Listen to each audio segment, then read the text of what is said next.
Hello. Hey, sorry. That took a lot longer than I was expecting, right as I was about to set up. Mom decided to call. So I hadn't talked to her in like 2 days, so I wanted to double check everything was okay. She doesn't call this late, and she did. So I wanted to make sure that everything was good. So that's why that got delayed a little bit longer. Thank you for following Beta Pup. All right. Okay, okay, okay. Let me get nice and comfortable over here. Let me post this link real quick since I'm doing stuff a little bit slower right now. Let me post it on Twitter.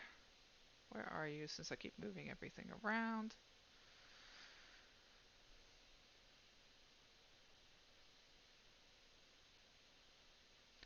So today I'm going to be doing. Oh, not. If I leave that alone, it goes into its own thing. Today I'm going to be doing a dog. It is a commission for Corgi Pancakes, I think is their name. It's one of the commissions that I have to do. So let me post up the link.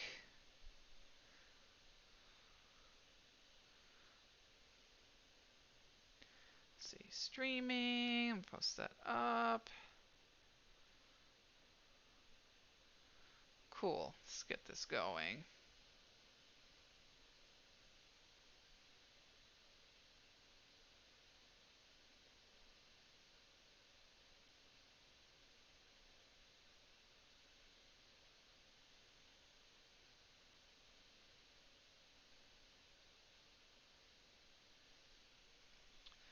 All right. Got my notepad ready here. Okay. So you will see me make a couple of similar-ish heads because I'm going to be making a couple of canines, since that's what people had commissioned. So, which is good. I love canines, so it's all good. Who doesn't like puppies? Okay. If you leave ZBrush alone, it kind of goes into its previews of really talented people's work, which is awesome. So we're going to start this with a polysphere. Let's see there. And let's start making a puppy.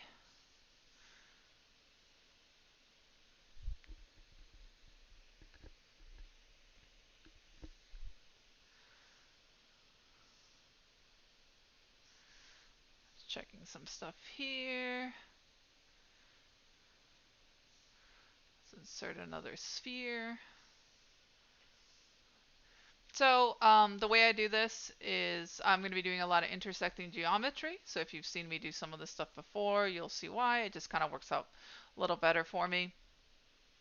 And then this way, it's also very similar to the way I carve, which is odd, but it is.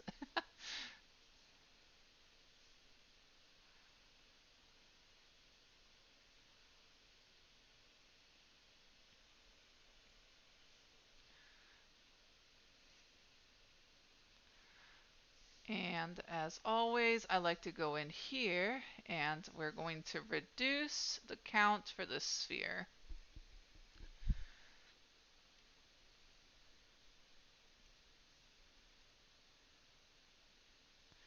by half. Let's remesh this a baby to half. And I'm going to do the same thing with the muzzle.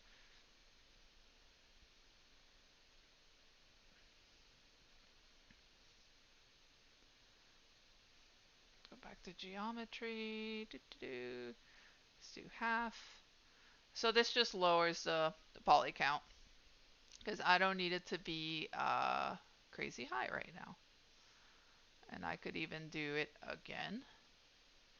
It just makes it a lot easier to move stuff around, in my opinion. So this is what I'm going to do. So I can do the same thing to the main ball, the main sphere. Geometry, and then let's dumb that down by half. There we go. I should be fine on that. Work with less information, I guess, to start blocking out the shapes, and then this way the computer doesn't have to chug so much, which is always a good thing. And then I will remesh it a couple of times to get the look that I want. So let's duplicate this.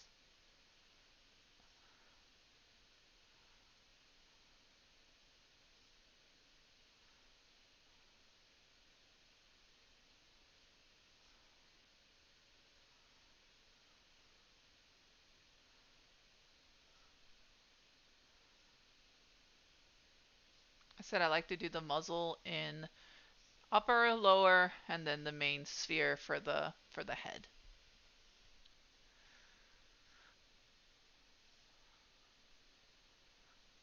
So if you're part of my Patreon and got to see the stream from last week, I kind of went over all the tools and how they work. So this is the thing. On Twitch, I stream for everybody who wants to come in. So if you want to join me and kind of see how I'm doing stuff on Patreon, I go over stuff a little bit slower, and it's more of like the super crazy basics, and that way I can help you do things. This one I'm going to be kind of jumping around a lot, and especially because I'm using Thursdays to work on my commissions, which is good. So one thing that I do recommend doing is always renaming stuff if you can. That way it just keeps things cleaner.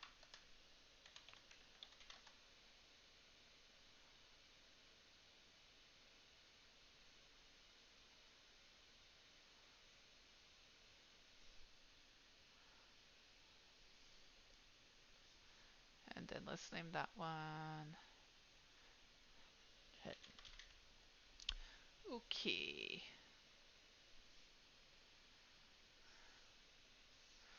One of the tools that I will use a lot is my move tool, MT. The more you do this, the more you start finding out the oops,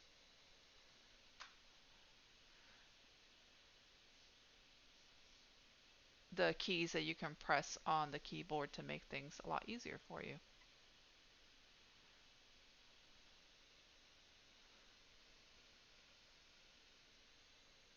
Oh, hello, a wild dog playground.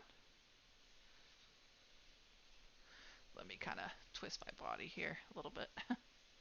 I swear, I start sculpting and then I just start sitting really weird on my computer chair, and then my face rig doesn't see me as well.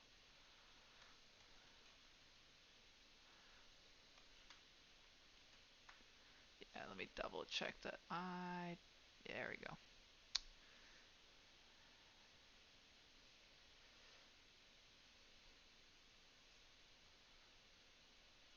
And just kind of start moving stuff around. Yeah, I'm just making a canine. It's a generic dog for this commission. She just wanted she or he. I'm not sure. I think it's a she. We'll just go by they because I'm unsure. They wanted a canine,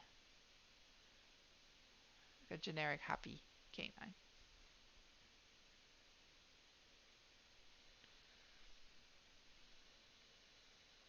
Hey, Zozanne.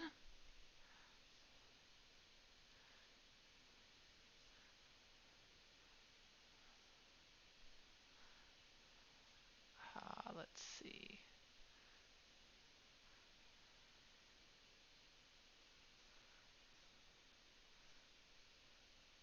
So I move, oops, make sure that you got X pressed in, and then that way you are mirroring it on both sides.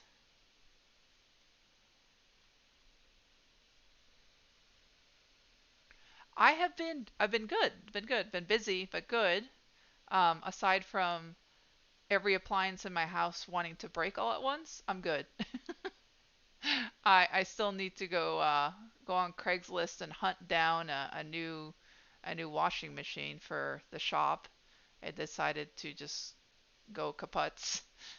It literally broke apart and stuff started flying off of it. So that was no good. I thought somebody had crashed into the side of my house. That's how loud it was. But no, it was the washing machine. It became sentient and literally tried to leave the garage. So now I need to go find a new one. But here at home, the dishwasher decided, nah, man, I got other plans. Doesn't work anymore. But I can't rag on that one too much. It's been a good dishwasher. I've had it for like 12 years, and it decided that it just no longer wants to play. So I gotta go look for a new dishwasher as well. And my water heater broke. That was fun as well. I hate cold water. I really do. So that one was I need to just fix this immediately kind of situation. But yeah, no, aside from that, I'm good. I can't complain too much. It's one of those things that when you own a home, everything wants to break at once. I'm like, oh, funsies. So much love for the appliances. I don't want to say anything too much. I told Roscoe, don't talk like smack about the washing machine. I mean the dryer or the refrigerator because I really don't want to go buy more of more appliances if I don't need to.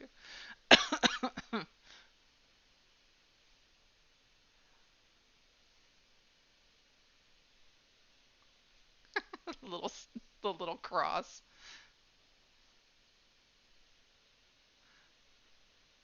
Yeah, he was pretty sad. He was just like, "Oh my goodness." Well, the washing machine was bad because I was at work and the other stuff was breaking over here, and I was like, hey, I gotta add to it that something else is broken and we need to fix it. I'm just grateful that we have a truck that we can go pick up stuff because I cannot fit a washing machine inside my smart car. So I'm sure some people would like to see that, but that's not gonna happen.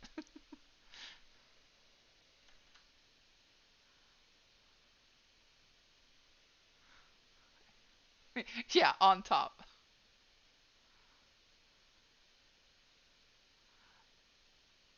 Hey, people do some pretty silly stuff with their smart cars, so somebody might do that.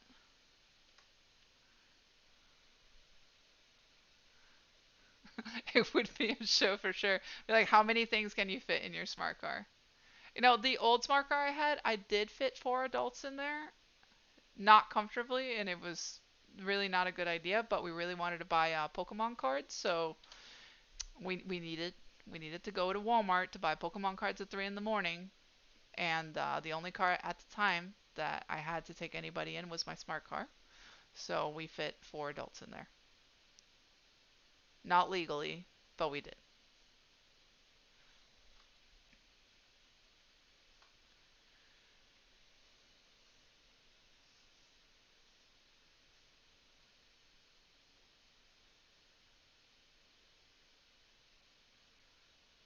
Kind of get the eye sockets sorta ish where I want them to go. This thing always starts looking like a duck at first.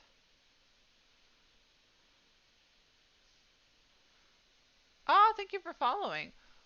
Opalescence? I hope I didn't butcher your name. A smart 4-4? No, no, no.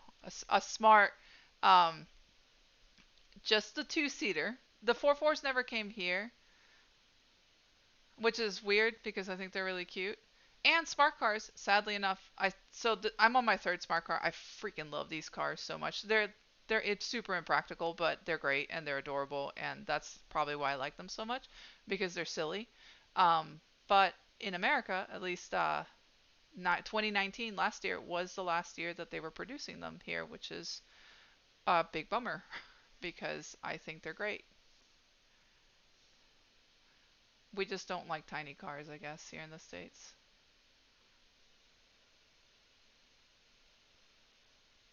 So on the left below the tool you're using, what are the dots selected? The dots, these? You mean the ones that when I'm moving the mouse around? I mean, I'm modeling this on the tablet. The dots, if you press X, see if I'm going to press X again, It will only carve on one side, but if you press X, it'll mirror on both sides. You want to do that for getting like the basic shapes first, if that's what you're talking about. Left hand side below the tool currently select. Oh, the dots, you don't touch that. That's just your stroke. It just does it that way. Just you can do a bunch of different ways to affect the way the brush works, but don't touch it. Just leave it in dots.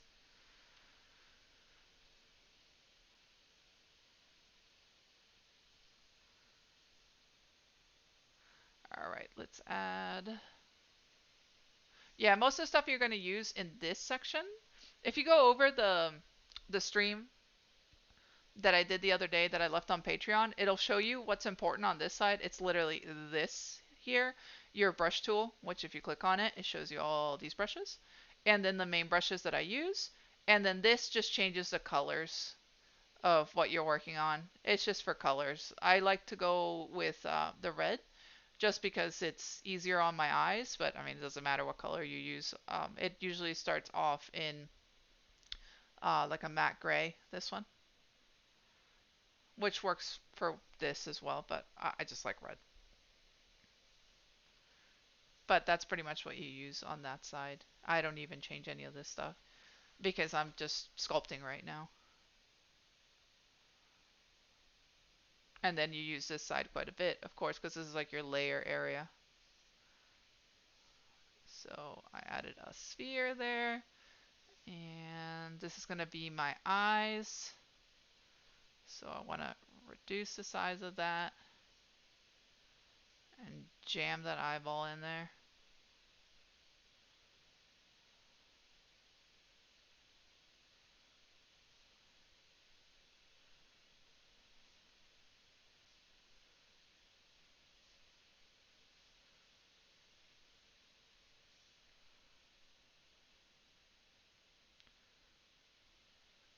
And then I can move this stuff around.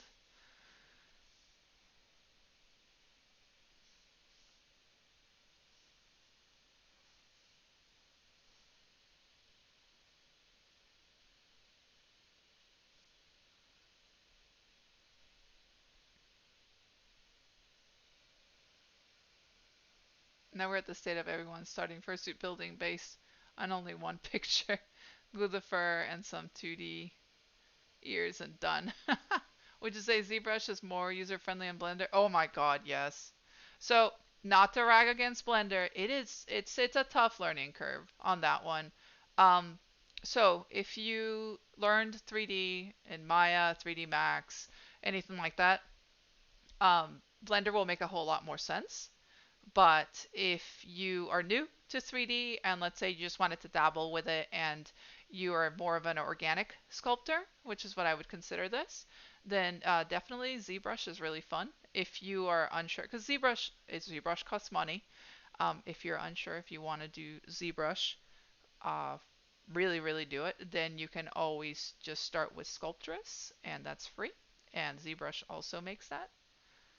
But definitely, this program is awesome. I love it.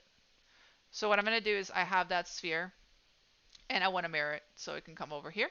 So what I'm going to do first is I'm going to duplicate it. So I hit duplicate. Now I have another one there. And then I'm going to go to deformation. And then I'm going to mirror. And we got two eyeballs. Oh, thank you for following, Pacific Island. Back to subtools. And what I usually do is these, because these eyeballs should be in the same kind of plane. I'm just going to merge these eyes. Merge down so they live together. So now they are together. There you are. Oh, hey, Chada. Oh, your name's in yellow.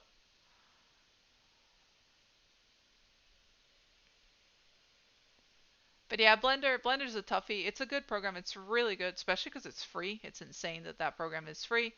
Um, and it's a great alternative, especially like yeah, if you were doing stuff in Maya, because Maya is quite expensive, especially if you're not doing this professionally. Um, it's yeah, it's pricey. So I am very, very grateful that there are options out there. Trying to see before I join these what I want to do.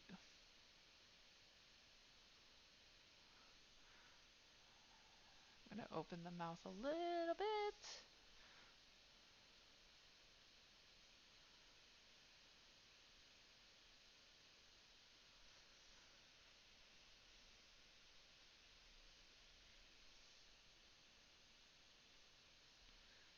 And that's the nice part about being able to hide the upper muzzle, because I can work on the inside real quick. I don't do any detailing really in the inside of the mouth because I just shove another sphere in there, because I'm thinking about this as oh, thank you for following. Rob, what is it? Rob Map. Oh, and thank you for following. Eating Hawaiian pizza. Okay, I love Hawaiian pizza. It's awesome. Bad at shooters. Happy Yeens Day. Oh, thank you for following. Fluxball Faru. Why did you clip that? Ew. Oh my goodness. Happy Yeens Day. That's hilarious. Do, do, do, do, do. So the inside, I just kind of just hollow it out just a little bit. Even though I add, like I said, a sphere in there. Because think about, this is all for casting purposes. So I'm going to be printing this and then casting it. Well, the customer would be. I would just be printing and sending them the file.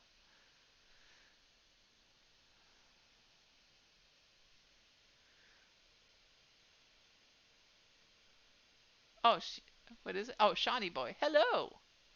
Ah, thank you for the subscription. Rush the Yeen. Ah, thank you for the host. Now I'm seeing all this stuff coming in. We meet again. Yes, we do. Oh my goodness, there's 59 viewers in here. Well, hello, 59 people in here. VYK Fairaptor is now following. Oh, thank you, thank you. I was gonna say, it's like, where do all these people come from? Well, hello, peoples. So let me make the muzzle go up. Oops. Oops. What am I doing? And let's do move. I am doing well.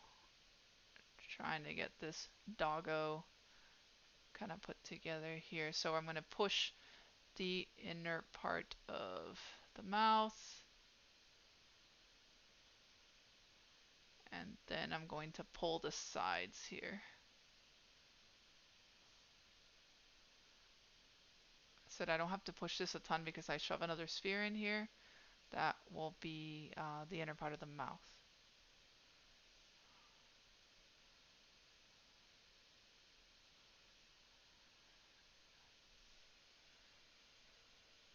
I did not make the face rig model. The face rig model was done by Caribrew. He has a Twitch as well, so be sure to follow him. I'm pretty sure it's Caribrew Models, I think it is. But if not, look him up as Caribrew, pretty much like everywhere. And he's amazing, and he made my face rig character. Oh, thank you for following Lunar Claw the Rockin' Wolf. Yeah, I love the character he made for me. She's so cute. Yeah, they are amazing at what they do. And he's a very nice person too, so always a plus. Okay, started to get the basics there before I merge all these pieces and create, well, without the eyes.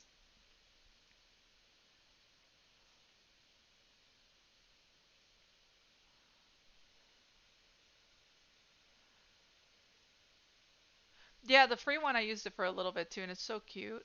And it's cool that you can customize the colors and everything too. Oh, thank you for following, Tuckerati. Let me flatten. Let's see. And doing this is a lot easier if you do it with a tablet. So I'm doing it currently with a tablet. No, this is ZBrush.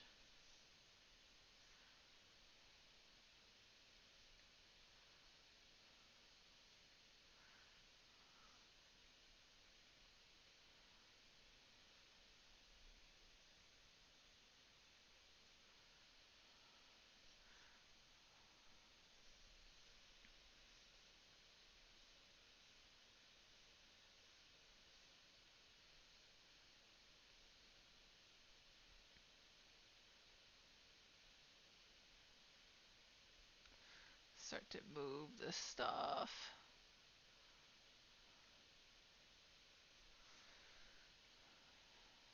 When I press shift, I can make things softer, which is nice.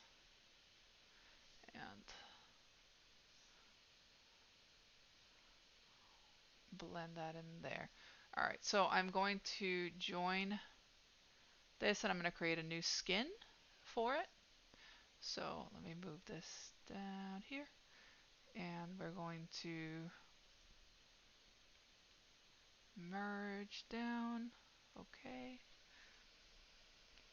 Do you do anything with Dynamesh when you're sculpting? Everything seems so smooth when you're sculpting. Yeah, I can show you what I'm going to do. So you're going to merge down and then everything's kind of merged there together. And this is where all the stuff is in this layer. But I'm going to make sure the eyes are not seen. So I can go in here. I don't know anything about 3D sculpt. I just like to watch people do and enjoy the work. Oh, thank you, Rush. I assume with the free version, you'd have to export the model to something else, like Blender to rig it and such. I'm not rigging any of these. Everything that you see me doing in here is for 3D printing purposes. So there's going to be a lot of stuff that I will not follow, like the typical animation rules, such as intersecting geometry currently. But yeah, you could definitely take it into uh, Blender and rig it there, or anywhere really. So there's a version of rigging in here too that's kind of weird, but it does work. I haven't played with it too much, but I've seen people do it, so you can at least pose things. So we're going to go into geometry, and this is what you were talking about, Matt. You can do Z remesher if you wanted. Same.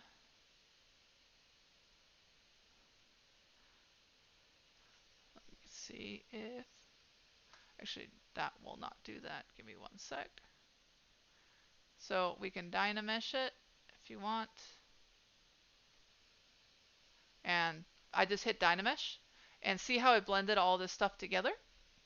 I had hit the Z remesher first to kind of fix the mesh a little bit. And then I Dynameshed it. So it kind of put all the pieces together. No, I'm actually going to make a very large model because this will be a giant 3D print that will be able to be worn. So, well, this one is so you can make models. I mean, casts, foam casts out of it. But I grabbed all the stuff, I merged it, I hit Dynamesh. It joins all the pieces together, even though I had intersecting geometry. But then it binds them all on the sides, see? And then I can go in, make sure you have X pressed, and I can go in there, and I can start cleaning all these areas and blending everything together. But right now, as you can see, this is a really dense mesh. I don't need it to be that dense. So I'm going to not, oops, no. Okay, we'll just, I accidentally did that, but let me save it. We're going to Z remesh it, and I'm actually going to lower the information on this because it doesn't need to be this high right away since I'm not doing a whole lot of detail at the moment. I am still moving a lot of stuff around. I haven't really built up the cheeks or anything. Yeah, high-tech fursuit making. It's different. It's something different. And this is going to be for a customer, so they can create casts of of their work. Well, of this to use it in their work. So I'm just kind of using the smooth tool to kind of join all the little pieces, but as I showed you here, it's still a pretty dense mesh. Doesn't need to be. So I'm going to go to Z remesher. I'm going to half it. Z remesher, go. Give it a second to think, and then it will reduce it. Good night, Shawnee boy. Thank you for coming in. So I reduced it a bit. See, the mesh is cleaner and it's not as high. It doesn't need to be like, I could even go down a little bit more if I want to, but I'm just going to leave it alone for now. But this way you don't have to start off with a really heavy mesh to begin with. And then that way you're not killing your computer either, because there's no point. So I pop the eyes in, they're in a different layer, and that way, oops, we can build around it. Thank you for the host. So now that we have this here, I can start building up the cheek area. So I like to shove the eyes in there as spheres, because that way I have like a kind of a reference point on how I want these eyes. So let's start building this area up. I love this brush.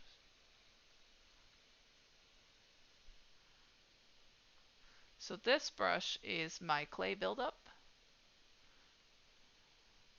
I'm going to build up the cheeks a bit here. And it comes out as a block, because you can see here the brush alpha is a block. I actually like the way this comes out. And you just kind of rough up the area that you want to create a shape.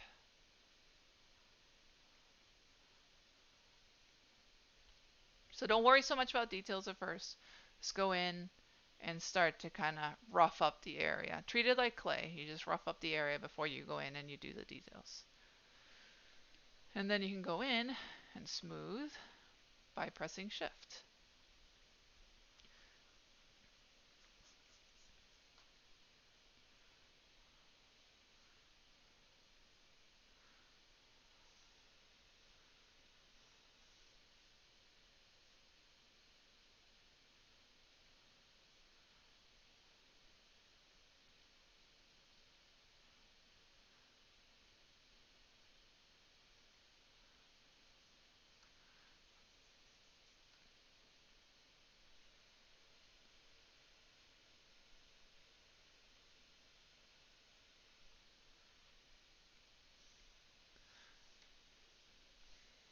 Let's use the damn standard.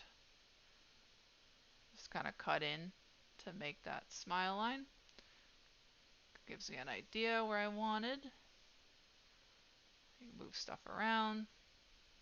And the flatten brush, I like it a lot.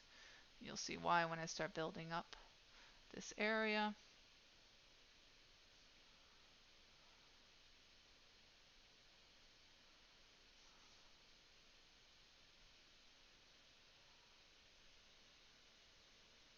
Yeah, I learned it by a lot of trial and error.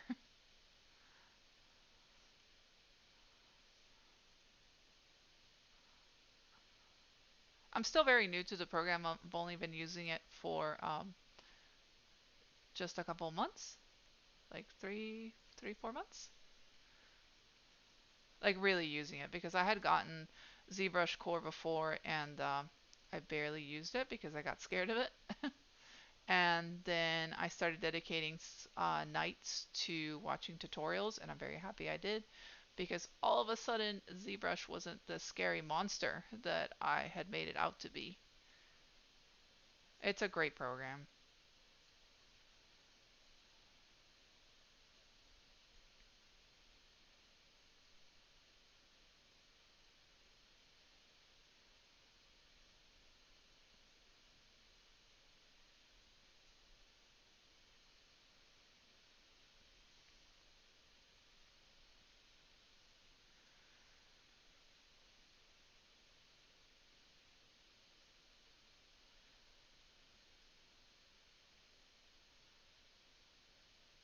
So if you're definitely thinking about trying it out, you should. It's a great program.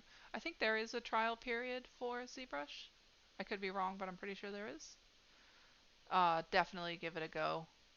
And I highly suggest having some sort of a tablet. I'm drawing on an Intuos tablet. Well, sculpting. I'm literally drawing while I'm doing this.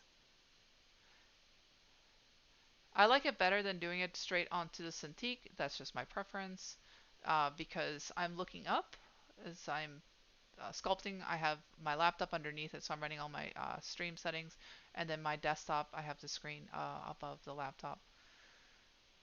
But it works really well. This program, the thing that I like the most about this program is it feels a lot like sculpting in real clay without the mess. And that to me is like the coolest thing ever. I am terrified of it. Been watching tutorials and your streams. I don't know why you're terrified. I mean, it's like you can ruin it. The worst you're gonna do is make something that you don't like, and then all you have to do is scrap it. So it's no big deal. At least you're not wasting material, which is the best part about all this.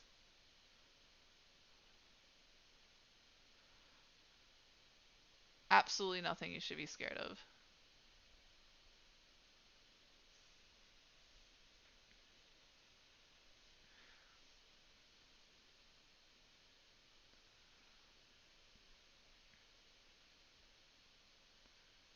And I mean, don't be scared to make something that you might not be super proud of at first. I mean, I made a ton of really scary stuff at first. Nobody got to see it, but me, which is fine. But that's how you learn, you know? It's like the amount of like scary suits I've done in the past, and I'm like, yeah, nobody got to see that but me.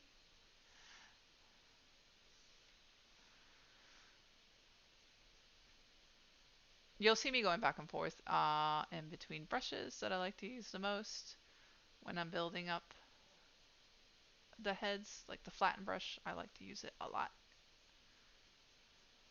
and the clay buildup. And if my mesh starts to get kind of funky, I'll remesh it.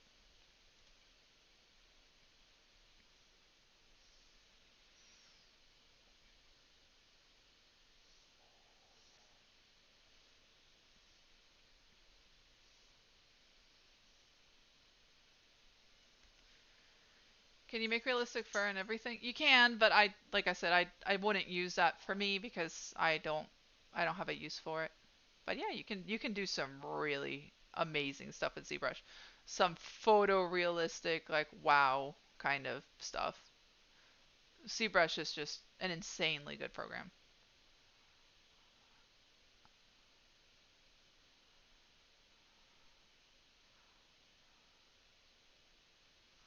I do some pretty basic stuff on it because it's mostly for printing. But if you really get into it and you really want to start making sculpts that are like you could you couldn't even tell what's a photo or not, you can do that with this program. Yeah, take your time, exactly. The good thing is unlike woodworking, you are not wasting the material. You're just, the way I treat it is there's been a couple models that I've completely ruined or I didn't save. See this little nice button that says quick save up there. Um, and and I've lost some files and whatnot, and I treat it as a learning experience. But the good thing is yeah, you don't waste material in 3D. So experiment and experiment a lot.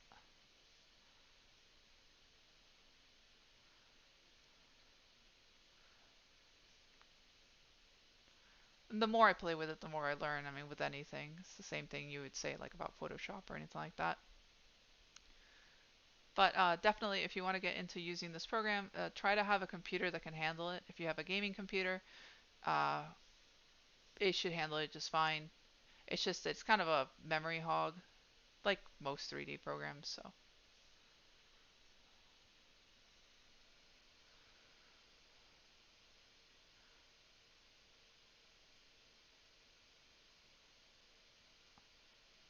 So when you want to really build something out, the best way to do it is to add spheres or other objects of choice to help with the smoothness. Well, it's more to kind of like when I sculpt a head, I will sculpt the upper muzzle separately from the lower muzzle from the rest of the head, and then I will glue it together. So I treat it the same way, and then you dynamesh it together, and then you can Z remesh it so your mesh isn't a freaking mess. Because that's the other thing. When you really start moving stuff around, your mesh can start to look real funky, and it's going to start creating some really weird artifacts. And that's when you're going to have a lot of issues with stuff. So Dynamesh and Z remesher, and usually, like I said, use Z remesher and use like half, and then that way it'll lower the um, the amount of information in your mesh itself.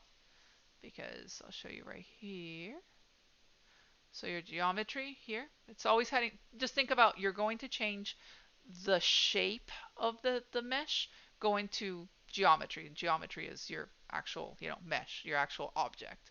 And you're going to go down here to the bottom and then Z remesher. I usually put it in half and then it lowers it. And then that way you can then go to Dynamesh if you want. I mean, not Dynamesh. You can go into like clay polish, or you can just, I mean, you can do clay polish, but it just adds a ton of information you don't need there. I usually just hit divide when I want to go up in quality. Like if I'm not going to hit it right now, but if I wanted this, like I'm really done with this and I really wanted a smooth, smooth, smooth, smooth thing and I didn't care how thick my mesh was, I'll just keep hitting divide. And every time you divide, it creates more information. Yeah, you shouldn't, technically you shouldn't work with one sphere. And that's why I like to keep, like the eyes, I always keep them in their own sphere just because I'm not touching them currently. I mean, they're just kind of there as placeholders. So yeah, I mean, you saw me join the upper and lower muzzle and then blend them together and then, Z remesh it. So now you have a mesh that flows together instead of it looking like a mess. To me, it helps a lot. I've seen a lot of people sculpt this way, so that's how I learned. And it's worked out great. I have no issues with it.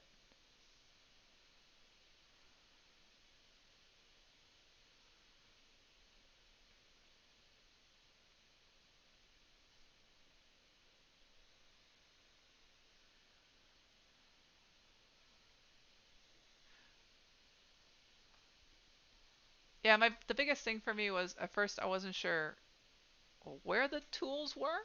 So a lot of stuff made absolutely no sense where it was. So pretty much everything I did, I was confused. But now I know where most things are. Then I mean, most things that I use. There's a lot of stuff in those buttons that I don't use right away because this program it's very extensive. But if you learn kind of like the basics of where stuff is, then it's not as scary. Things make way more sense when you like kind of read it out loud and go, oh, okay, well that's what that does.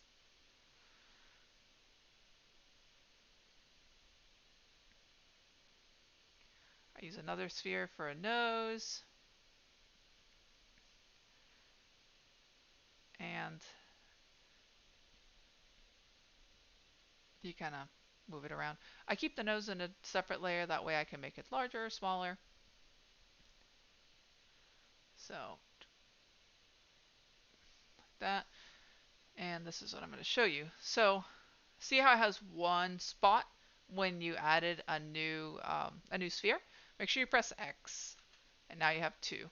So anything I do on this side, it's going to be mirrored on that side. So there's that nose. The mesh is heavy. See how the mesh is pretty heavy? We are going to reduce that. So we're going to go to Z remesher and we're going to remesh it by half and see how I lowered it. So I can technically go down some more and it'll make it a lot simpler. And there you go. So it's easier to work with it like this because when you move things, it moves more of the mesh uh, faster and better. So that's why I like to work with a lower mesh and then go up if I need it. Yep, I mostly use basic polyspheres for what I'm doing. I mean, you can use the cube and you can use some of the other stuff too. But yeah, you can get away with mostly using these.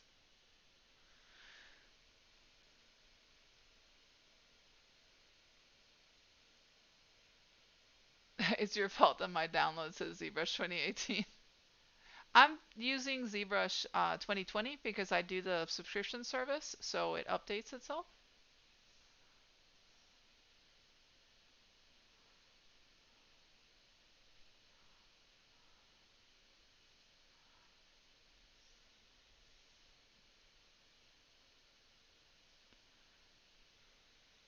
Ah, thank you for following the Orbitix Sun.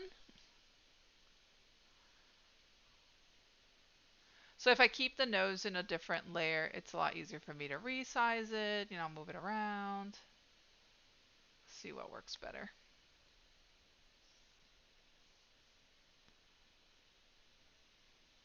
You guys get to see my little zombie man running.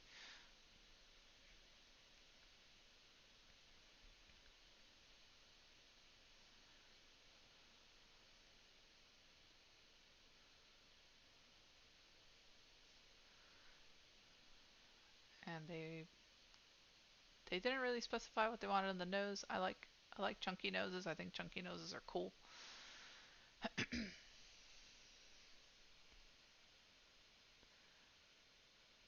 If you like, oh, okay, high orbit. But yeah, most of this is just polyspheres, just shaped how I want them to be shaped.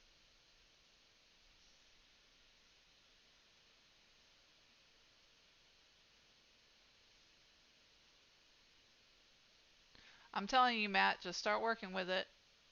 It makes a lot of sense when you really start to play with it. You gotta make a couple of uglies before you get a something decent.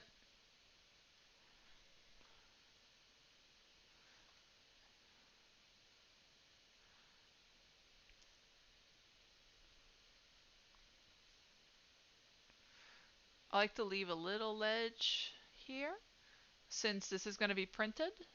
It makes it a lot easier when you add the fur to butt it against the nose, and it doesn't leave like a weird bump.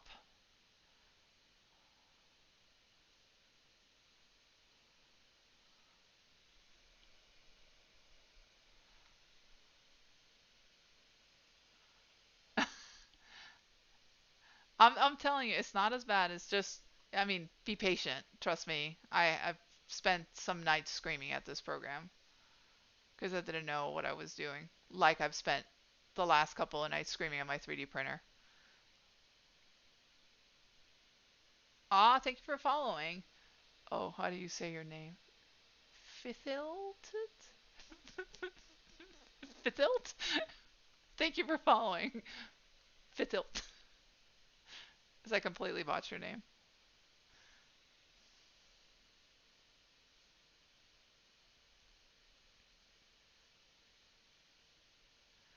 I think it'd be fun to do one of these at a con because I could bring my laptop and I could stream. Well, I guess beam, and you do it as a almost like a class. And if people wanted to bring their laptops and follow along, you could. I could do one with like Sculptress if people wanted to follow along with a free program, or I could do one with the iPad as well with Forger if people want to know how to do stuff with that one because it's a $10 program. It's actually pretty powerful. My broken printer is still broken. I have no clue what's going on with it.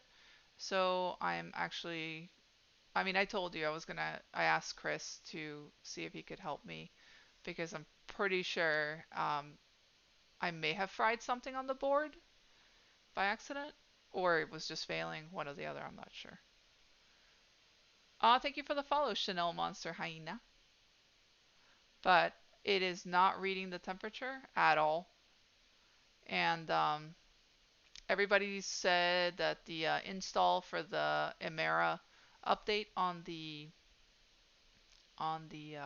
printer has been pretty straightforward, and it has not been straightforward for me.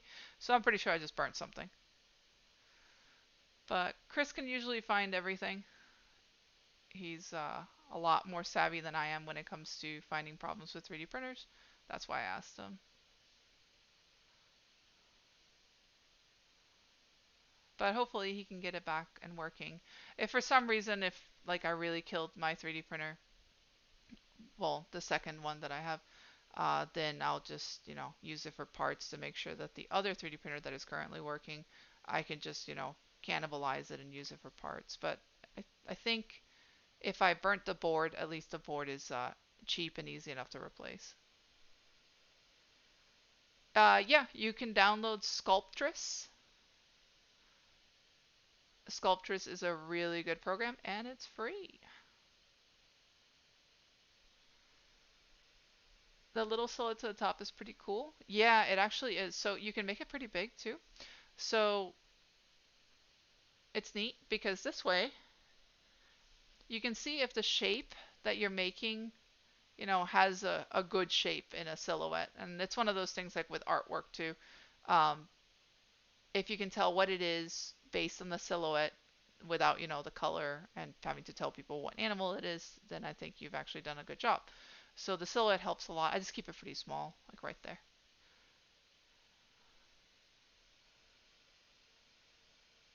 Yeah, the logic board is Arduino. I flashed it and everything like it told me in the instructions. I did all the good stuff. I read everything. But the board also has everything glued in, which, I mean, the printer comes from China, so they're sending parts and they don't want them to come off. So the gluing stuff to the board is pretty common. I was kind of baffled when I opened it up, but then I started reading about it and people said no, it's a common practice to glue things to boards, especially 3D printer parts. And I was like, all right. So it made it really tough to remove my LCD that was connected to the board because for some reason it would not communicate if my LCD was connected to flash the printer. Little things that you learn when you're messing with these printers. But once I did that, yeah, it wasn't heating anymore. But this is the thing though. The printer had some issues before I decided to change things around. So I think my printer technically from the beginning was having heating issues. So my guess is there might be something actually wrong with the board. And if that's the case, a new board I think is like $30. So I could always get a new board without glue.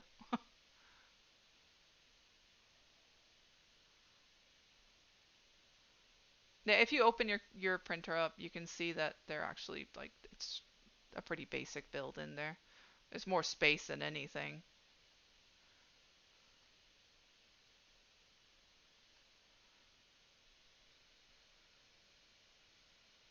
I've only burnt the first one. I'm not just burning 3D printers. I just burnt the first one because I have this was a surprise to me. My mom really liked the 3D printer and what I was doing, so she surprised me with another one for Christmas, which I'm very grateful because my main one is down. So I'm using my backup printer, thankfully. And I do love 3D printing a lot. It's been super fun.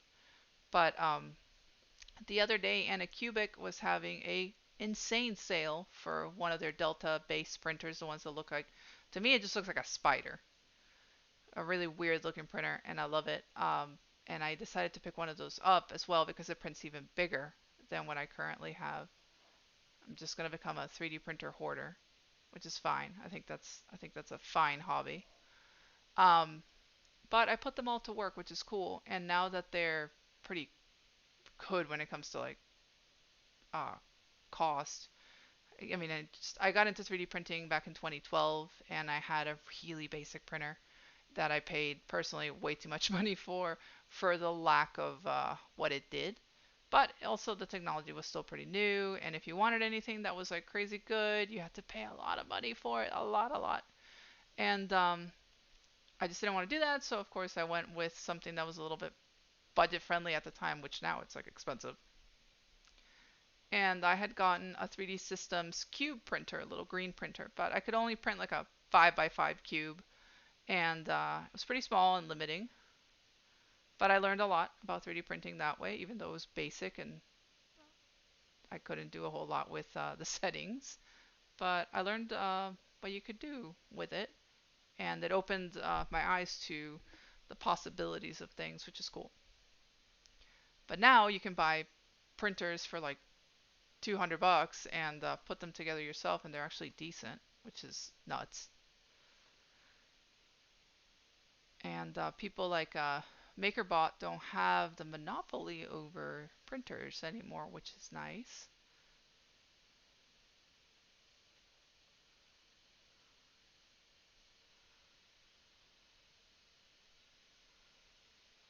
Gotta print yourself a huge print. No.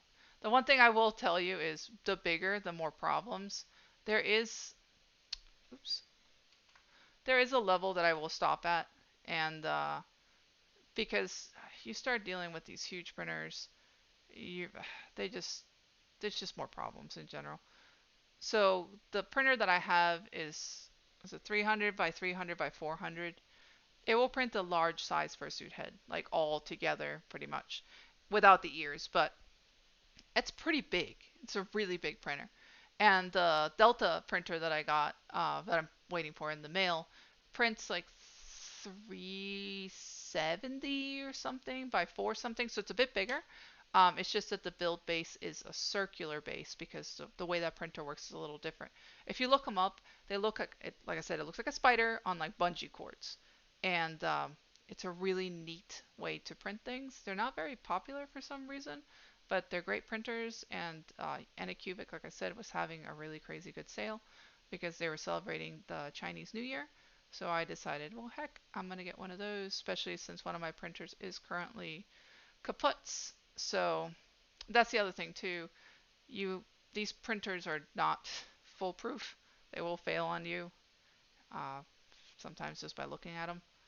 So it's just one of those things that you have to like take in mind that if you are going to be printing, especially if you're selling stuff, which I do, uh, have backups because they will fail on you. It's a machine, so things just break. And it's still pretty new technology, so if you want a 3D printer that breaks a whole lot less, get yourself a resin printer. Those things are pretty easy. It's crazy to think that NASA has the ability to print like steel beams or titanium alloy. Yep, yeah, they can. Do you try different types of printing materials? Mostly just for the heads, I do PLA because there's no point to do anything else. ABS is kind of dumb on my printer because it's open. And for ABS, if you're going to be printing anything, you should have a closed system, like a box around it. And PLA, you don't. And because all these are going to be used for mold making, it's fine. You don't need anything crazy. If I need PLA the stronger, I get some of the performance PLA, which is what I'm going to use for some antlers that I gotta print out. And the antlers will actually take quite a beating, especially because I'm going to cover them with this resin type stuff that goes on top after I paint them, so they're just more durable, and they're light, which is nice. PLA has changed a lot. Before I used to do one of those things like, oh, you use PLA, and it was okay when it came to strength, and everybody's like, oh, you have to go ABS, you have to go ABS. But there's a lot of performance PLAs, so you don't have to technically, especially with the parts that I'm using. I'm not using any of these parts for like my car or anything like that, or anything that's going to be exposed to like high heat. It's a costume, so PLA is perfectly fine for what I needed to do. Thank you. Speaking of 3D printers, What would cause the print not to adhere to the print bed? There's a couple of things, like if your printer isn't leveled correctly, so you need to make sure that you have it leveled like well. Temperature in the room, your PLAs could be, I mean, if I'm going to talk about PLA, there could be issues with your PLA. PLA will stick to a non-heated bed, which is nice. So I like to print directly on glass or a mirror, even though I still heat it up to 60 or 70, and then that way it just kind of has some heat and it likes to stick to it, which is cool. But let me add this. Where are you? But it's mostly the adhesion is like a leveling thing, in my opinion. For me, it's been. I know a lot of people have like adhesion problems with stuff. And the other thing is if you're gonna print something big, give it a brim. Brims have worked out really well for large prints. Don't try to go without supports or anything like that because it'll want to lift. But a brim, I do a brim and I give it like 19 passes, so it has like 19 lines around this thing, and it works out really well. So brims work really well for me. Um, Rafts are overkill. Like rafts just add so much to the print time. But the brim has worked out great. I've done brims for every single head that I've printed and I've had zero issues with it.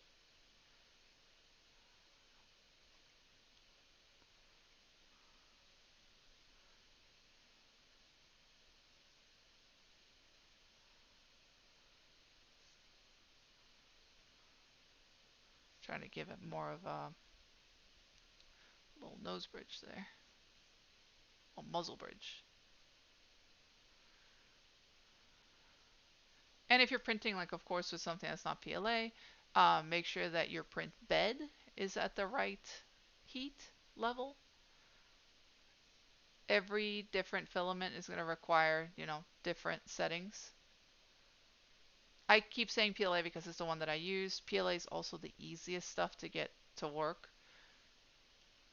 You don't have to go crazy high temps. I usually print my PLA at 210, 205, 210, and it's fine. Because it'll go anywhere from like 190 to 220, I think. 225. The ones that I use. It just depends on which one that you use. Let me do a quick save.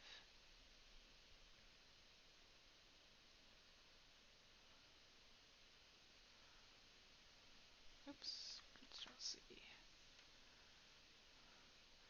I think a lot of people try to go with really fancy kind of filaments, like, oh, I'm going to go with flexible filament and I'm going to go with wood. Be very careful when printing with wood filament. It loves to set on fire. So that is one thing I have noticed. Um, a lot of people will post about it. It's really cool to see the stuff that gets printed in wood. But just be very careful. Try not to leave your printer unattended because I've seen more fires started with the wood filament, at least from videos, because I like to watch like what happens when you do things wrong with these 3D printers. Um, and wood likes to really catch on fire. And it does require, sometimes I think it requires a different type of nozzle. So if you're going to do that, just be very careful because it likes to clog things. And it also likes to kind of eat through your nozzle. Your nozzle will wear down. So have extra nozzles if you can. Certain filaments will, eat it up. Wood filament is one of them. It's just harder on your machine. And glow in the dark filaments will actually eat it up quite a bit too. I think it has something to do with like the coating that they have. And like the rainbow filament that I used had a really weird coating. I hated working with that thing. It was so bad. I still have a little bit. I just kind of use it to do kind of just little garbage prints of stuff that I'm testing. But it was cool. Like the color was neat, but ugh, it just released this disgusting powder everywhere, and it made a huge mess. And you can tell that it's hard on the printer nozzles. Yeah, I used PLA. I just had some issues the other day, and I wanted to print and kept popping or warping at the print bed. I ended up printing a raft and taping the raft to the printer bed. Double check if your printer bed is not warped, because even the second printer that I got that was another artillery, my printer bed was warped. I think almost everybody's gotten a slightly warped bed. And if that's the case and you're just printing PLA, definitely I suggest you get yourself a mirror and print on the mirror. I've had zero issues printing on the mirror.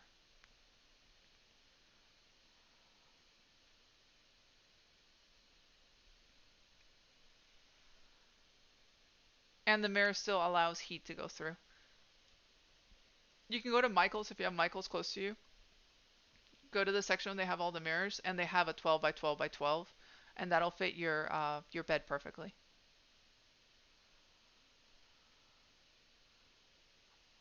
And Michael's has coupons, which is nice. So you can get the mirror for like $2, $3, which is nice. You only have to get one mirror, and then you're good.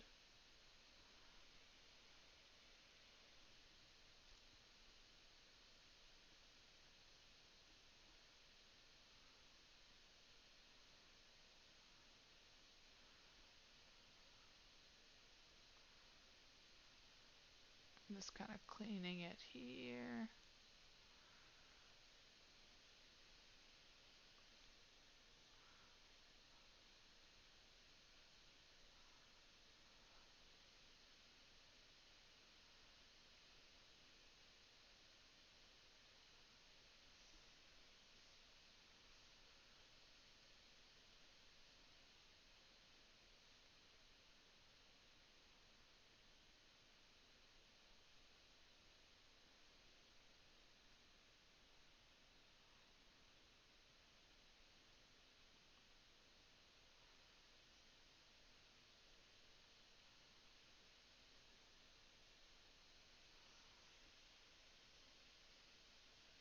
So I like to do a line down here. I usually connect it with this area. This is more for when I'm printing. It gives the person making the mold an idea of where they should stop the silicone when doing this process. So that way they don't have to make it come all the way back here and waste a bunch of material because there's no point.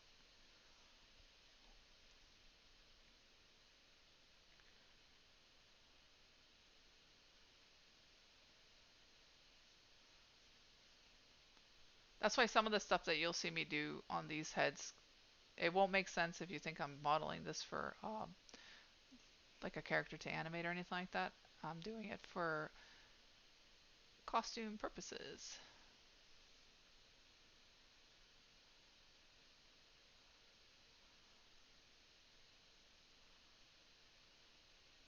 Because I'll cut the back here too and flatten it so it fits the printer perfectly. Just using the flatten tool and just kind of squishing it in there.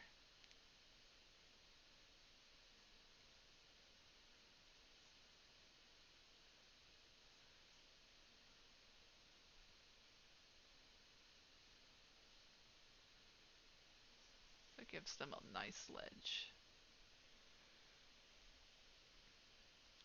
Yeah, trust me, if you go with the mirror print bed, it works better. And that way, if you do have any warp on your bed at all, you eliminate the problem. Just make sure that you level it with the print bed, with the glass bed, since it will be a little bit higher. And just use the, what are they, binder clips to hold it down.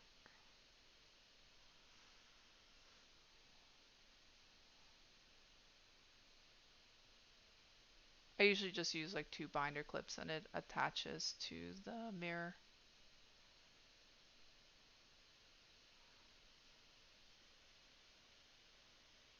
Yeah, definitely. If you're going to be doing big prints, like stuff that you're going to wear, make sure you use the mirror. You'll be much happier. You'll have a lot less failed prints that way.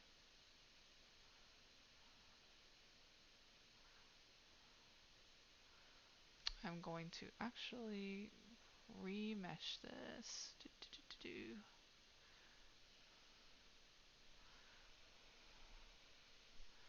And where are you?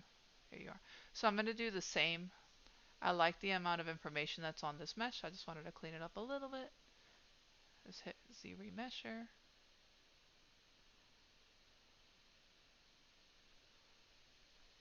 And it cleaned up some little areas here and there. Save. So it just looks a little bit cleaner.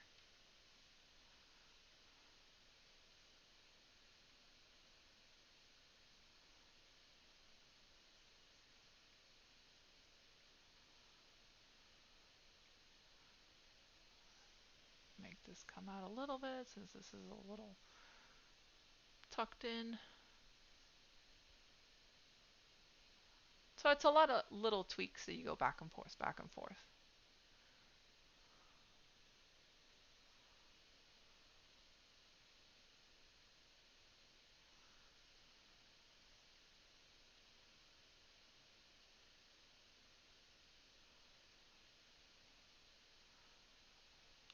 But if you're patient, the program will be good to you.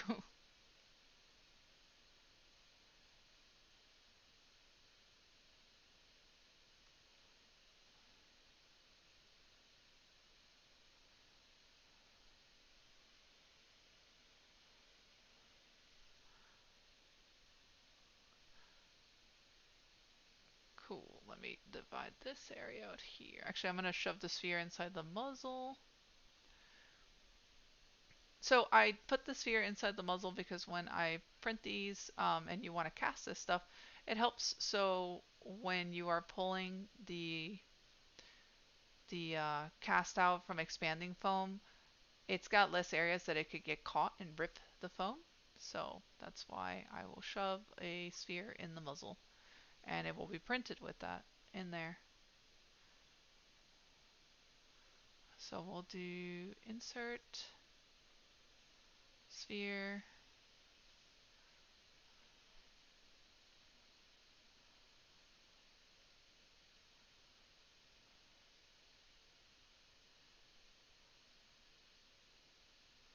just gonna jam it in there.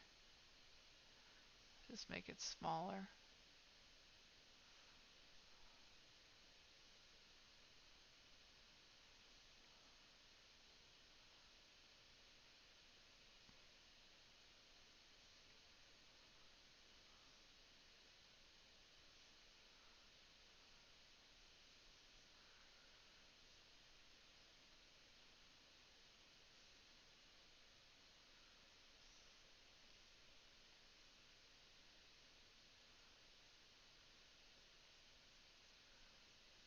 You can flatten it a little bit.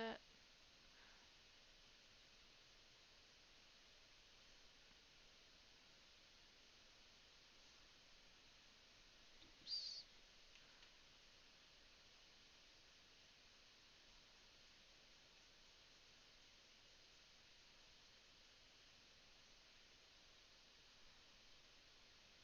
There we go.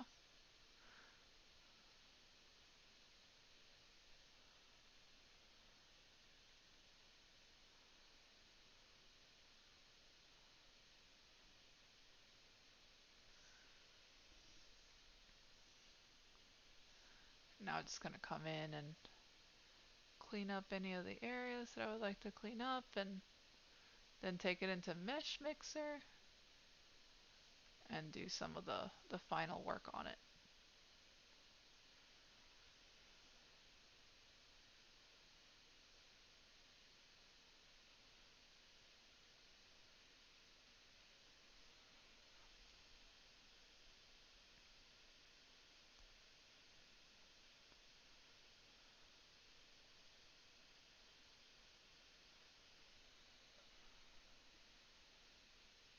So now I literally just go in and clean up areas. I think I'm going to add a bit more on the brows. So where's inflate? Where are you? There you are.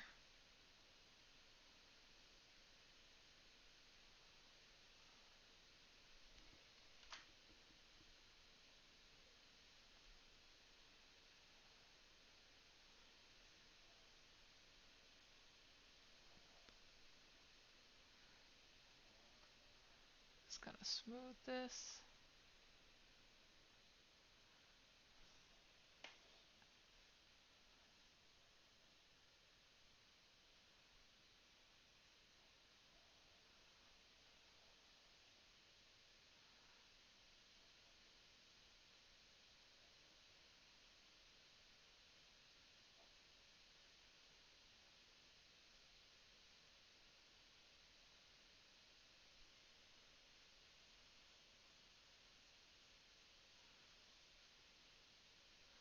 So the nice thing about having like the nose in another layer is, let's say you really like this design, you print it out, you really like it, like I want to use it multiple times, but I want to have multiple noses for it. So you can print different versions of the nose, ones with nostrils, some that are bigger, some that are smaller, because it's modular. So I can, on and off, and you can print it separately. So that way, if you want to create like resin casts of the nose, you could.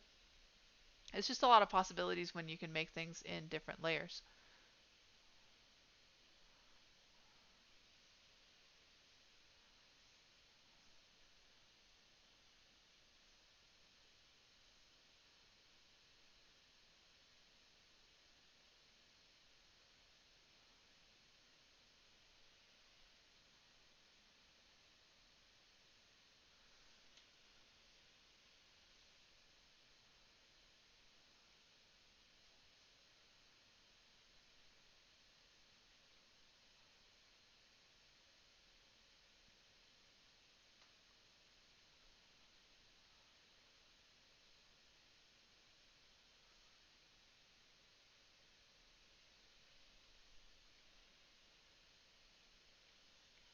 Just kind of going in and cleaning up areas. My good old flat brush. The nice thing about 3D is that you don't have to worry about symmetry, which is nice. And I think I want to give it more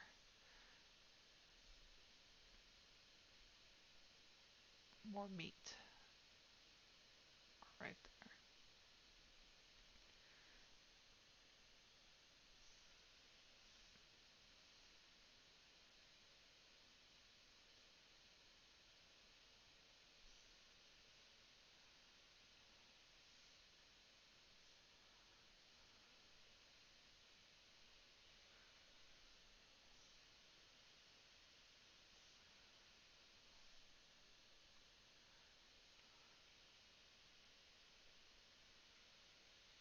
Oh, thank you for following, Magnus. So let's move little tweaks here and there. I'm going to flatten this a little bit here.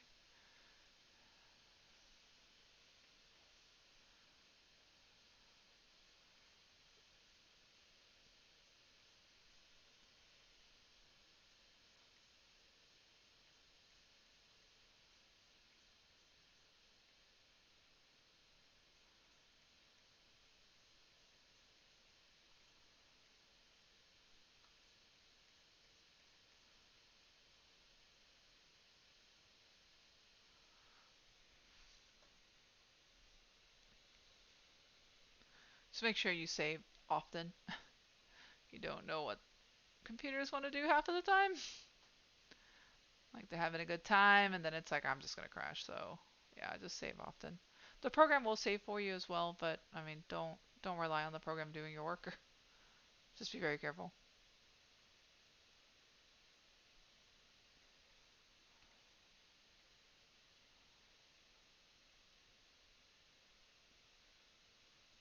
See if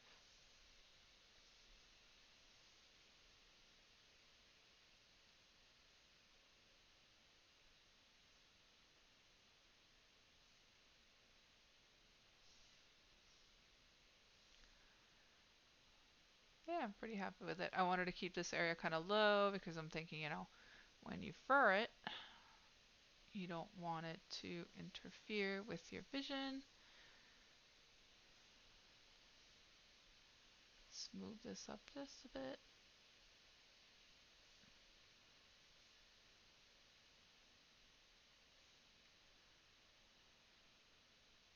And because it's a toonie carve, I didn't have to do it on top of a dummy because when I size these, I know about what size will fit a human head just fine.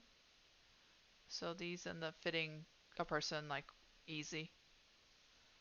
It's weird. It's some juju magic, but I swear to you, it does. It's the way that I print it with the printer. It's like one of the max sizes is the ideal size. It's literally the same exact size my heads come out, like my regular carve heads. So it's worked out really well. But I can also size it to spec in Mesh Mixer, which is where I'm going to take this next, and I'll show you how I finish setting up this head. So I'm pretty happy with the sculpt and how everything looks. Clean this a little bit so it's not so harsh. So they wanted a generic dog. Let me do a little cut right there. That's what they said they wanted. They wanted something that they could use for their suits. That was kind of like a generic happy canine.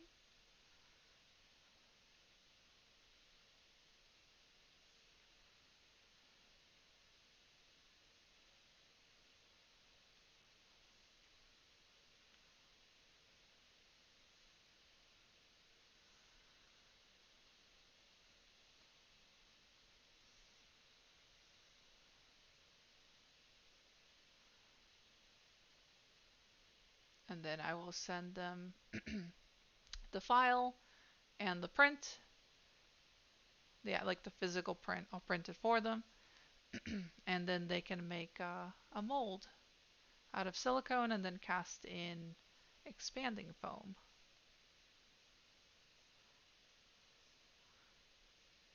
So that's something that if one of you guys wanted one of these, I do sell them because this is a commission.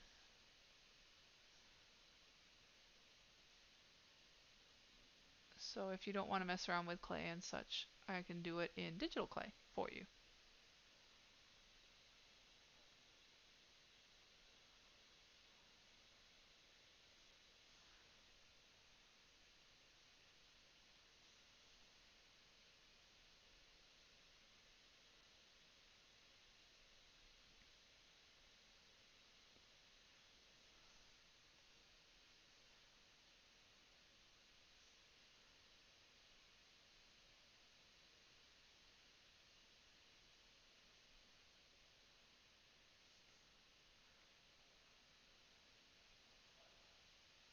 Making sure that bottom jaw is not too short.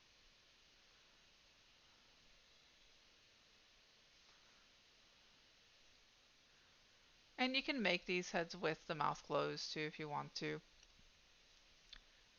I like keeping them like this because when you cut out the foam and such, it wants to stay open more, like especially like that. So that's a big plus. So let's do quick save. And then I'm going to try to, like I say, we're going to open something else so I can save this correctly. Yes. So we're going to do, let's see, happy dog commission. Desktop. And then we'll open it up again.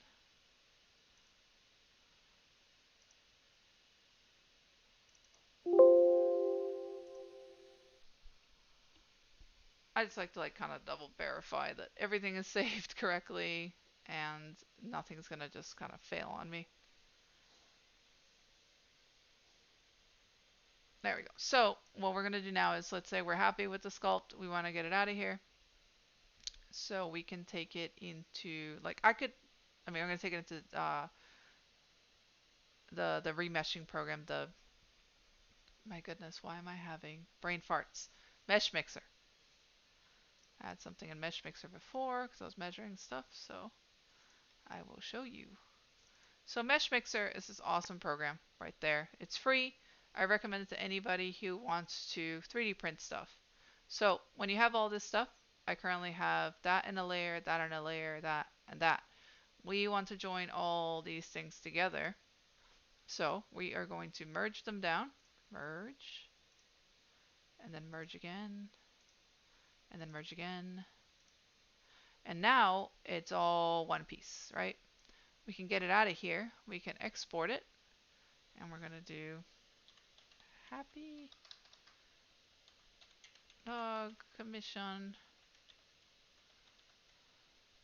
Let's do one.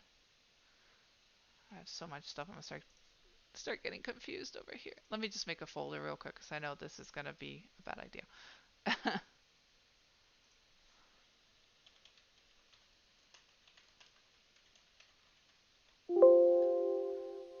Shove that in there,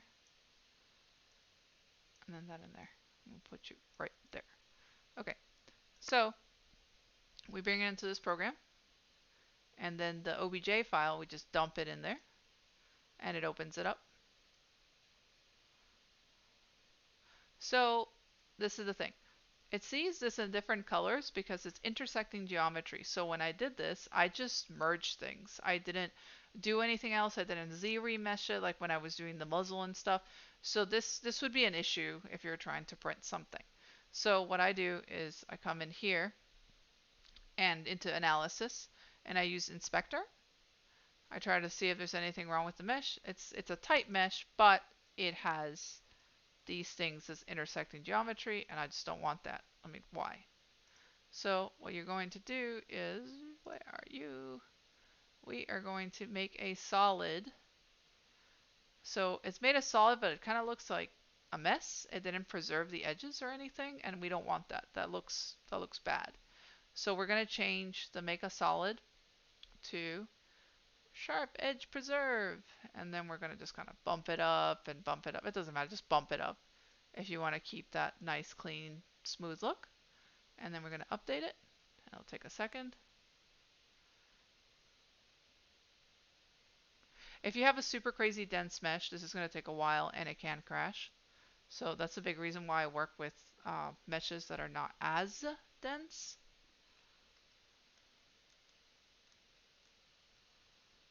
So you just wait for a minute. It's going to check for errors. Just be patient with this part. But this is just one of those things that you have to do if you're going to 3D print. Especially because I had the eyes intersecting, the nose intersecting, and that mouth sphere intersecting.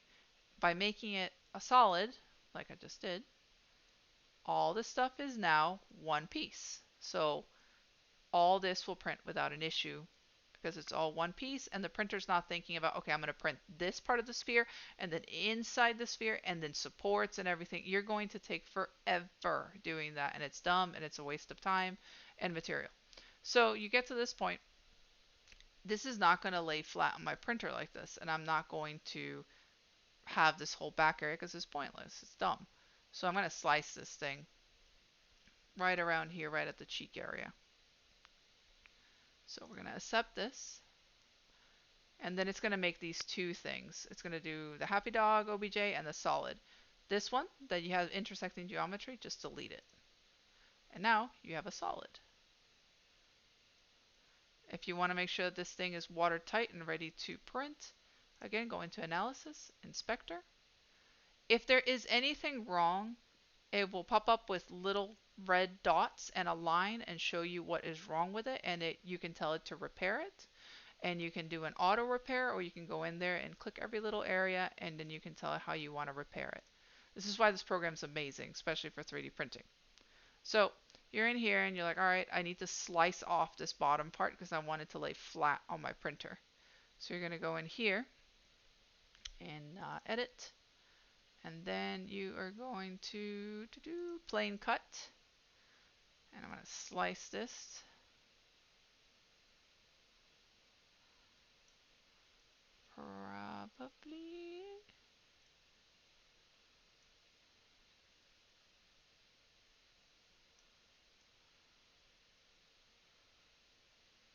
Probably around there.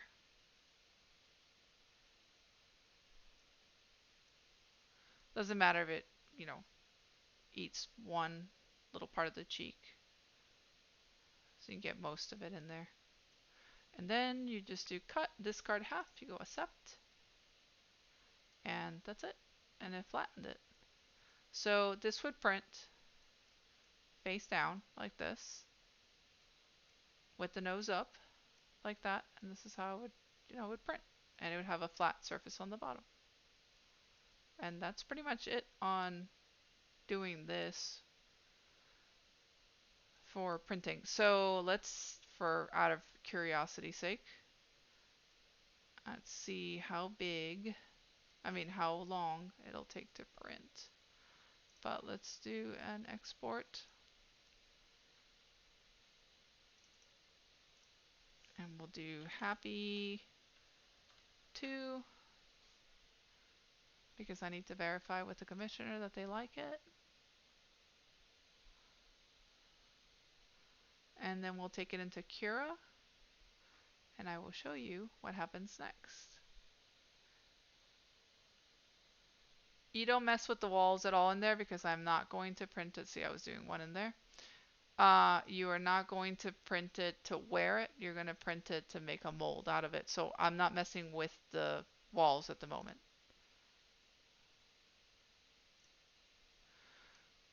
You only mess with that when you're going to do something to wear a hollow print.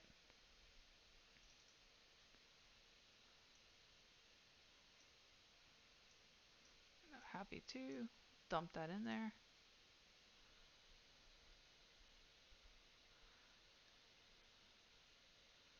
Just give it a second to see. And this is my printer, so this is why it looks like this.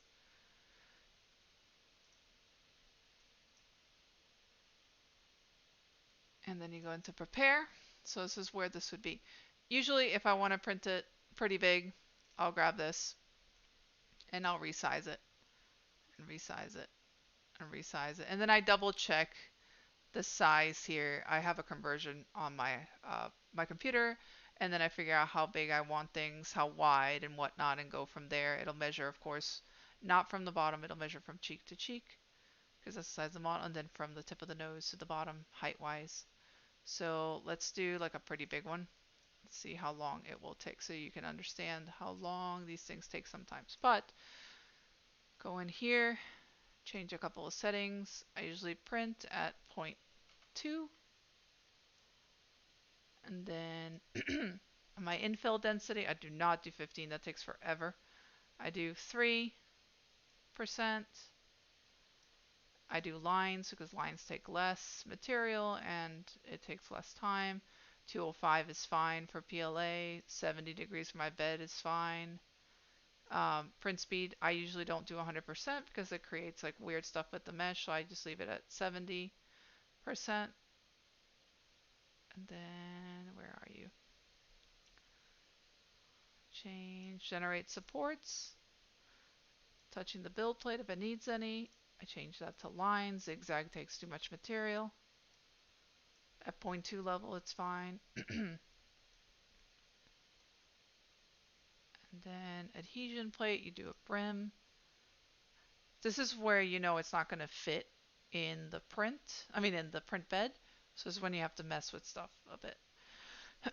And I do a 19 count. So that means it'll go around 19 times and create a brim. And everything else is good. So I just leave that alone. So you can see it's too big. So let's say if it's too big. I usually don't print these heads straight up like this. What I do is I twist them.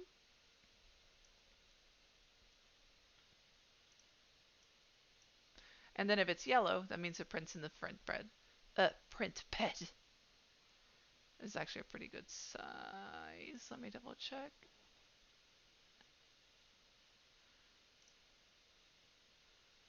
I can show you how long these things take. You can see the shadow, and the shadow will tell you. I don't know why that's doing that. Come on. There you go. The shadow will kind of tell you, okay, you could go a little further. You can make it a little bit bigger, or you can move it around and you can fit quite a bit more. So like, let's say I wanted to force it to go bigger. Let's go bigger, bigger, bigger, bigger, bigger.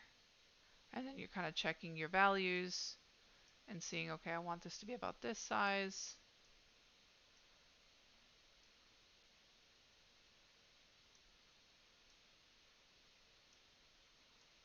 Come on.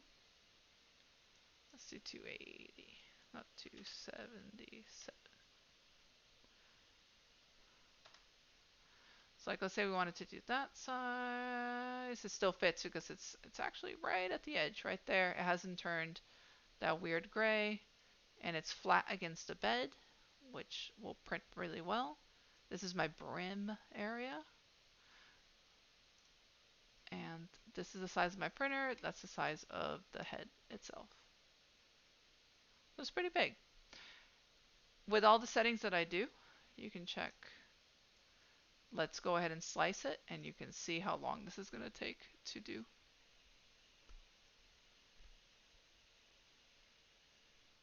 They usually take about 2 days to print at the settings that I do because I'm not trying to rush through them, and it works out fine. And this one actually takes a day and 19 hours. It tells you how much spool material you'll need. Each spool is about 333 or so, so this one's going to take 224. So it'll take less than a full spool, which is nice. And it'll take a day and 19 hours, so that's why I usually say 2 days for all prints. So yeah, so when I get verification from the owner, then I can go ahead and start printing. And right now there is one that I'm printing currently, so that'll be done tomorrow. If this person says A-OK, I can start their print tomorrow. So yeah, that is the process from going from ZBrush to sculpting it to then taking it to Mesh Mixer, doing all the cleanup that needed to be done, make sure that everything is issue free, and then from there going into Cura, and then having everything ready to go. So that's how this works, and hopefully it made sense. I'll be sculpting more of these throughout the week. Um, Thursdays are usually the days that I sculpt. It's either I'm doing it for people on Patreon or I'm doing it here on Twitch. So I do a little bit of back and forth. I do the stuff on Twitch. I do stuff for Patreon on YouTube, and that's usually just for the Patreon people. But yeah, if you have any questions whatsoever, just be sure to poke me. I'm always on Twitter under Latin Vixen. Uh, my Patreon is linked on the bottom if you want to learn more about 3D. I'm going to be doing a lot more 3D stuff, and because a lot of people have been asking me about it. And if you want to buy any of the foam cast bases and whatnot, I'm strictly doing them through Patreon at the moment just because it's easier for me to control through there because I don't do as many. So yeah, if you have any questions, just poke me. Thank you so much for coming and joining me tonight. I'm actually going to call it a night because it's 11:30. So thank you, thank you. It's actually really cool. I see there was a bunch of you guys that stayed. Hopefully this was fun, informative, and yeah, something different, something new. So I will definitely do some more art. Oh, there's like really cool stuff that people do on ZBrush. I will definitely do some art streams as well coming up because I need to finish up some art. So that way I can keep it varied. You guys want to come in and see stuff. I will always post it on Twitter. And yeah, and I'm active online all the time. So thank you again. And I will see you guys and gals and everybody else next week. So have a fantastic night. And thank you for joining.